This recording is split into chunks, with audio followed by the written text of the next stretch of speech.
Lola Daviet was born on July 18, 2010 in France to parents Johann and Delphine.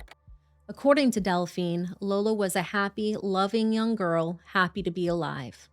With her soft blue eyes and blonde hair, she looked exactly like her mother, who lovingly called her mini-me. Growing up, Lola always was watched over by her older brothers Jordan and Thibault. Delphine described their family as tight-knit, saying, "We were always together. Of course, we argued too, but it never lasted long." She also spoke of Johann as a deeply devoted father who would have done anything for his children. Lola's parents had moved to Paris in hopes of giving their children a better future. They lived and worked as caretakers for a 12-story apartment building in Paris's 19th district. On the weekends, the family would head up to camp where they would play games and dine on mussels and fries. Lola loved walking her Yorkshire Terrier Daisy around the property.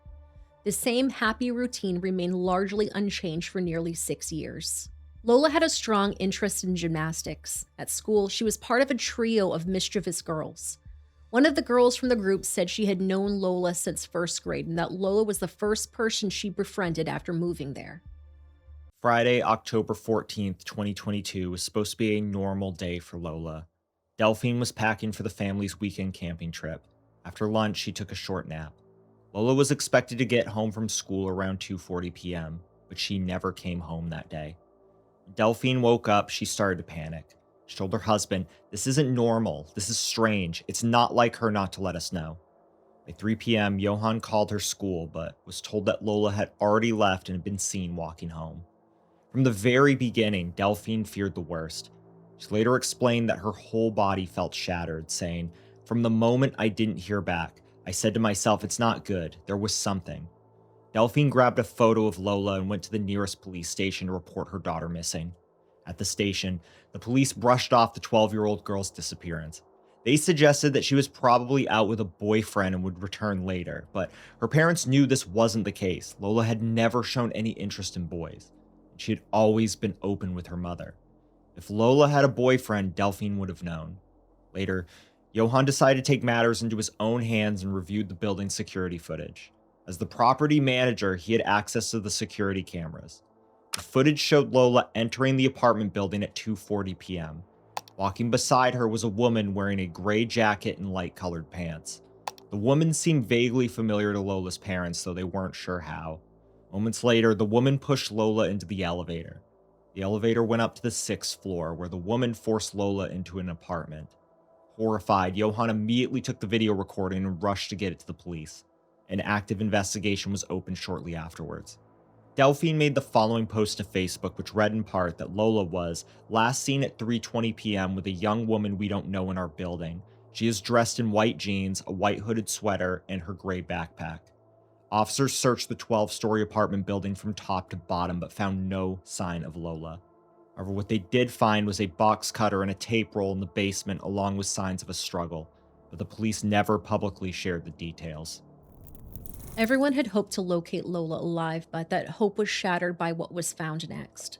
At around 11 p.m., a man entered the courtyard of a building close to where Lola had lived. There, he noticed two suitcases and a large trunk left out in the open.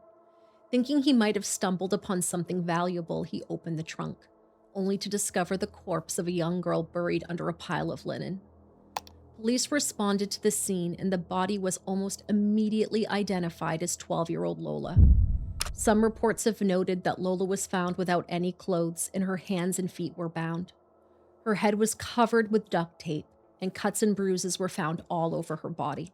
Some sources claim her throat was deeply cut, while others claim that her head was completely severed. The numbers 0 and 1 were found on the soles of her feet, inked in red nail polish. However, other reports have stated that the numbers had been etched directly into her skin like a tattoo. An autopsy later determined that Lola died from asphyxiation caused by the tape covering her face. All other injuries were inflicted post-mortem.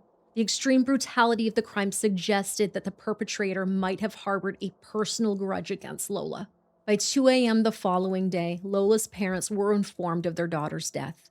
Delphine blamed herself, saying, "I tell myself that maybe I shouldn't have taken that nap because I usually go out at that time when she comes home, so I would definitely come across her." Much of Paris is covered by surveillance cameras, and after reviewing the recordings, investigators spotted the same young woman around 5 p.m. on October 14th roaming near Lola's residence. She could be seen dragging a large trunk along with 2 suitcases throughout the 19th district. The woman was quickly identified as 24-year-old Daviet Ben Kirid, the younger sister of 26-year-old Freya Ben Kirid, who lived on the 6th floor of the same apartment building as Lola. Freya was brought in for questioning and confirmed that the woman seen with Lola in the footage was her sister. Daviet was later arrested in a suburb of Paris. As they interrogated Daviet, it was discovered that her visa had expired. Born in 1998 in Algeria, she first came to France with her sister in May of 2016 on a student visa. Both of the sisters lived with their mother in a tiny apartment above a restaurant before eventually moving into a larger unit. Daviet enrolled in a French culinary program but never completed her studies. One of her former teachers later described her as a pathological liar who skipped nearly all of her classes. According to Freya, the family struggled significantly when they first arrived in France, and their mother later died of cancer. After her death, Freya began staying in the apartment building. The official tenant was abroad on a long trip, and Freya was only there temporarily. Like her sister, she was also living in France on an expired visa and supported herself with a small job at a bakery. Daviet submitted multiple asylum applications starting in 2017, all of which were rejected. These rejections resulted in 2 expulsion orders, one issued in 2019 when her student visa had expired, and another on August 21st, 2022 after she was detained at Orly Airport without valid ID or a plane ticket. Authorities took her in for questioning, but since she had no prior criminal record, she was not detained and was instead ordered to leave France within 30 days. Daviet and Freya somehow managed to get social housing in Paris, which is primarily reserved for legal residents. According to Freya, her relationship with Daviet broke down over time due to her mental health challenges and eventually led to Freya kicking her out. Daviet occasionally stayed with friends, but eventually she became homeless. At the police station, Freya described Daviet as the bad seed of the family and confessed that her sister had always caused problems, even when their mother was sick. She also heavily was reliant on drugs and was incapable of holding a normal conversation.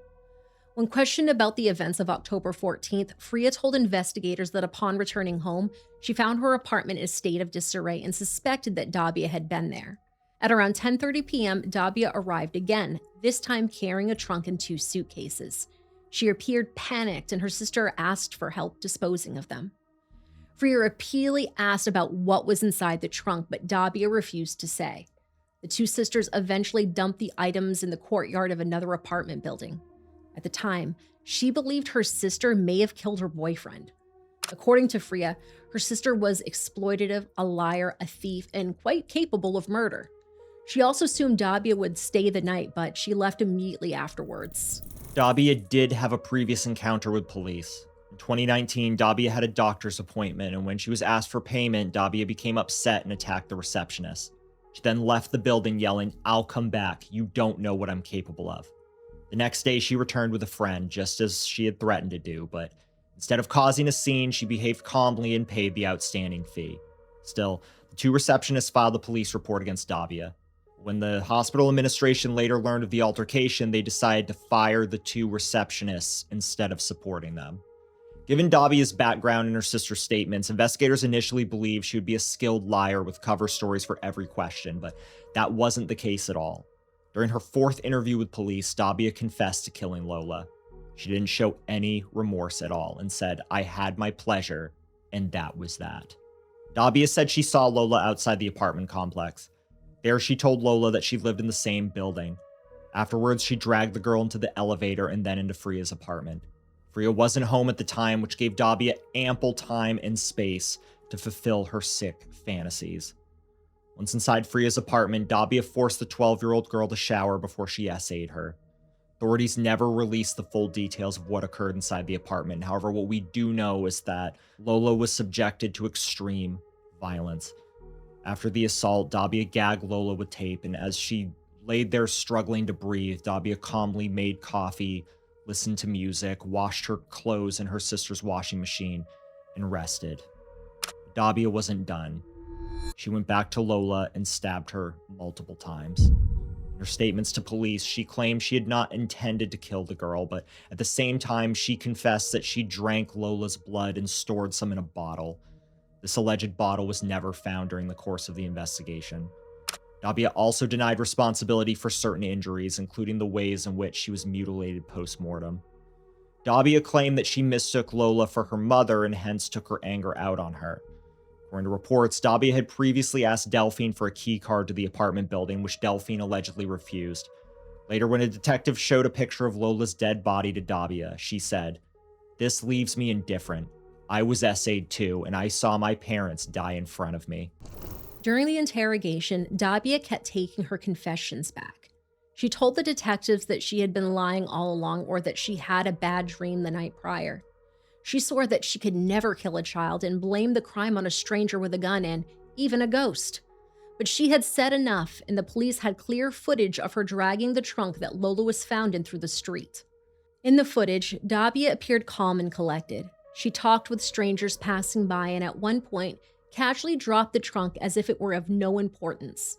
She then entered a cafe where she had a coffee and a croissant. The authorities were able to track down some of the people she talked to. Although she appeared normal, according to the witnesses, her speech and behavior was anything but that.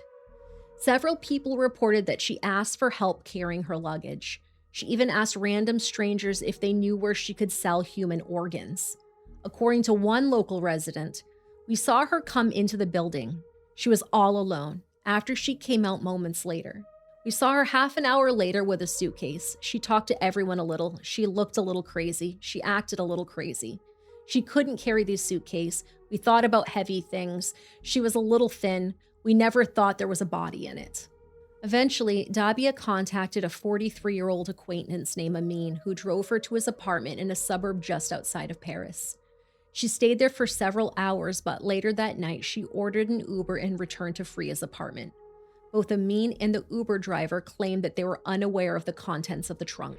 In total, 6 people were brought in for questioning in connection to Lola's murder. Daviet, Freya, Amin's roommate, the man who reported the trunk in which Lola was found, and according to reports, Daviet's on and off again boyfriend. After a thorough investigation, all evidence pointed to Daviet as the sole perpetrator. Sister Freya was deported in December of 2022. On October 17th, Daviet was indicted for murder and aggravated SA with acts of torture and barbarity. After the indictment, she was held in isolation in Fresnes prison. A few days after the murder, Johan and Delphine traveled to retrieve their daughter's remains. There they read Lola's autopsy report. Johan later shared, "I read the autopsy report. My wife did too. I carry it in my head. It's horrible. I wouldn't wish what she went through on anyone." Delphine recalled that moment as unbearable. She stated, "I felt one big stab at that moment. We really knew everything that she had done to her and it hurts. She stopped breathing all alone." In the wake of Lola's murder, local residents were terrified of letting their children outside. In response, the Ministry of Education arranged for support for the students at Lola's school. 19th District Mayor Francois Dagno shared that, "It's a terrible ordeal that this college, this school community, and an entire neighborhood are going through. Today is the time of mourning, of the investigation which seems to be progressing rapidly." French President Emmanuel Macron also met with Lola's parents. He described the murder as an act of extreme evil. One of Lola's friends later said, "I can't really imagine her. As time goes by, I'll notice it, and I won't be doing well at all, I think, without her being there in the mornings. It's going to be hard. For me, it's an unreality because we were still laughing together on Friday." People from the area openly blamed the government for Lola's murder, arguing that if the laws had been properly enforced, Daviet would have been in Algeria and Lola would still be alive. Lola's parents, however, disapproved of that narrative. They did not want their daughter's name to be used for political purposes. Several protests were organized in Lola's name, despite her family explicitly requesting that those protests not be held. Supporters of the French far-right politician Éric Zemmour gathered in Paris to denounce last week's brutal murder of 12-year-old Lola. They say the killing should be a wake-up call for authorities to enforce immigration laws after it emerged that the Algerian woman charged with the crime had overstayed her visa and had been ordered to leave the country. The government has acknowledged that it must do better, but deputies in the French National Assembly are split over drawing political conclusions from the tragedy. We all bear the responsibility collectively. We are taking the necessary decisions on the question of people ordered to quit the country. We are taking the necessary decisions on psychiatry, which has been destroyed in our country for years. I'm quite prepared to talk about the issue of immigration, but doing so with the emotional overhang of this tragedy risks altering the judgment of those who have to legislate or take decisions. Lola's body was found in a trunk in front of her home. The location has now been flooded with flowers and tributes in response to the senseless murder. The political reaction, however, has been less united. It was becoming obvious that the defense would attempt to use Daviet's mental health as a defense in court. During her time in solitary confinement, she began banging her head on the walls. According to some reports, she mutilated her own fingers, shaved parts of her head, and was also very aggressive with staff. In February of 2023, Daviet was transferred to a psychiatric facility. There, she was examined by multiple medical professionals who noted that she exhibited the behavior of a compulsive liar, frequently fabricating stories in an apparent attempt to evade responsibility. A prime example of this is what Daviet said in a court hearing in June of 2023. Daviet claimed that Lola entered with her in the building voluntarily, but once inside, Lola got nervous. In Daviet's own words, "I hit her a little. I wasn't feeling well, in fact. I did what I had to do. I overdid it a little just to have my fun, and that's it." According to Johan, Daviet's entire story of how Delphine refused to give her a key card was also made up. He said in an interview, "There is no badge story. She is the one who swiped her badge at the entrance of the apartment building. She came in first, and my daughter arrived behind her. There is no badge story. It's bullshit." Ultimately, it was established that Daviet did not suffer from psychosis, mood disorders, or any anxiety disorders. What's difficult in murders such as these that are so unbelievably heinous and seemingly so random is figuring out what was the actual motive. For many people, this can help with finding some sense of closure, but the sad thing is with Lola's murder, we will likely never know other than that this was clearly an evil person. But this didn't stop people from making public statements about theories. According to a retired magistrate, and a magistrate is what we would know as a judge in the US, he felt Lola's murder was similar to the so-called Zuri child sacrifices reported in parts of Algeria and Morocco. In North African folklore, a Zuri child is believed to be a human-jinn hybrid. These children are at risk of kidnapping and ritual sacrifice due to superstitions that their blood possesses supernatural properties, specifically for locating hidden treasures. A child is identified as a Zuri based on specific physical markers such as their eye or hair color, among other things. These rituals often end in the murder of the child or their abandonment in remote locations. However, the investigators completely dismissed this as being the motive behind Lola's murder. Still, Lola's death left deep scars in the community, and obviously, most profoundly on her parents. Lola's mother shared in an interview, "My life will always be complicated. She was my life, my ray of sunshine. I will always have this scar. I feel a lot of anger towards this person. I hope the trial can help me understand the why and the how. I'm waiting to see what the other person is going to say, their answers." Johan spoke openly about the toll the tragedy had taken on him. He said, "I am surviving. I am not well, and maybe that's why I want to talk today, to free myself a little, because there comes a time when it has to come out. I'm not going well at all. In fact, she didn't just destroy a child's life. No, she had destroyed an entire family. For a year, I fell back into my demons, even though I hadn't drunk for more than 3 years. What keeps me going today? I have 2 sons, I have a mother, and I have a wife too. It's my family that keeps me going. I have to keep going for them. It's been a year and I'm devastated. Before the tragedy, I had a happy life. Till the end of my life, this day, October 14th, will be in my head.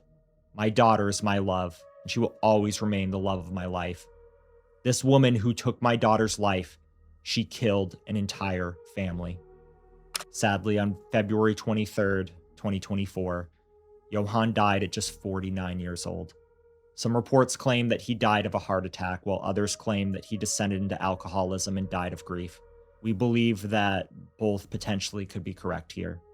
Shortly after his death, the family's lawyer released a statement saying, "Johan has his head and his heart too close to hell since the acts committed against his daughter. He was going downhill. His heart attack is the epilogue of his descent into hell. We lost him from day one. We did everything and tried, but there was nothing that we could do anymore. This is the aspect of murder that is difficult to truly capture and explain in a way that's understandable to someone who has never had a loved one murdered. What stays with you forever? And what kind of impact does this leave on you? A mother who lost a child once told me that the death of her daughter felt like it happened yesterday and a lifetime ago simultaneously. What we don't see after the video is done is the burden the parent has to carry forever. It's not unheard of for it to eventually take the life of the parent too. In essence, Daviet Ben Kirid not only murdered Lola, but ultimately murdered Johan as well. Justice was finally served on October 24th, 2025. Daviet was found guilty and sentenced to life in prison without the possibility of parole. This verdict made Daviet the first woman in France to receive this sentence since it was introduced into French law 31 years prior in 1994. Lola's brother Thibault said, "We got what we wanted. We restored my sister's memory. We restored the truth. Thank you to justice. We are happy with the response we got." In the weeks and months that followed, Lola's family and community chose to give her a proper send-off. Neighbors gathered outside Lola's apartment building, laying flowers in her memory. Lola's funeral service was held on October 24th, 2022 in Delphine's hometown. The ceremony was open to all who wished to pay their respects, while the burial at the cemetery was conducted in strict privacy. Hundreds of people gathered at 2:30 p.m. inside the church. After Johan's death in 2024, he was laid to rest beside his daughter. Thousands of other people who were unable to attend the ceremony expressed their support by sending messages to the family. The French Gymnastics Federation also set up a support unit at the club where Lola was registered. In 2023, Lola's brother Thibault paid tribute to her in a letter published by Le Figaro. The letter, translated from French, reads as follows. "Hi, my Lola, my little sister. I'm writing this to you to tell you how much I miss you since you went to be with the stars. I'm so bored without you. I can't even tease you or laugh with you anymore. I also wanted to thank you for watching over us. I'm so sorry. It's supposed to be the other way around. A big brother's role is to protect his little sister and then teach her things. And I didn't even manage to do that. I hope you'll forgive me someday. But I promise you I'll take care of mom and dad and make them laugh whenever things are tough, and even when they're not. It's been a year since you left us, and life is so long without you. Have you met Grandpa and Great-Grandpa? Because we never knew them, and I hope they're nice to you, although I'm sure they are. And how is Grandma? And is Uncle happy that we won the World Cup in 2018? We never got to celebrate it with him. I'm ending this message by telling you that I love you. I'm going to do everything I can to make you happy and make my family happy. Flying kisses." If Lola's case resonated with you, then please click here to check out the case of Emily Jones out of Manchester, UK. Emily was stabbed to death in broad daylight on Mother's Day of 2020, right in front of her parents.